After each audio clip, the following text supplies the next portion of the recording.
Like many people, I've always been fascinated and I suppose a little scared by tarot cards. And when I was younger, I had lots of different decks and read lots of different books. And as I started to research for Sepulchre, I found out that although most people agreed that the cards that we associate with tarot cards today probably came from the earliest Italian decks in the 15th century and onwards, nobody could quite agree on the provenance of the tarot in the first place.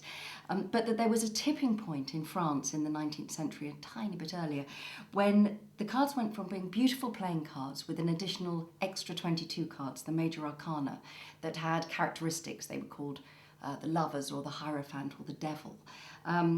They were just added on the top, but they were still a set of playing cards essentially. But then there was a moment at which the cards became used for something different, for divination, for the occult, for the esoteric. And the idea that the pictures could tell you something about other worlds, if you like, other worlds as they always put in 19th century France, beyond the veil. As a novelist, it gives you great opportunity because if the historians and the sociologists can't quite agree on something, that's the slither, the little gap that you as a writer can sneak into. So for Sepulchre, we've had a certain number of cards painted, and they are the 8 cards in which there is code and they link with the music.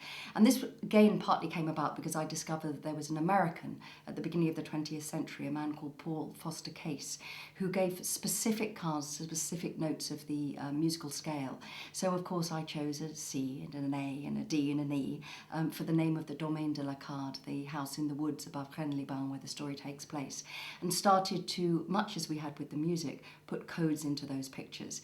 And it was very exciting to see this story developing. The thing that was most peculiar is that you as a novelist start to write your story and you try and manipulate the facts, if you like, or the imagined facts to suit your story. The further you go into the research, the more that you realise that those stories were lying there all along, just waiting for somebody to write them.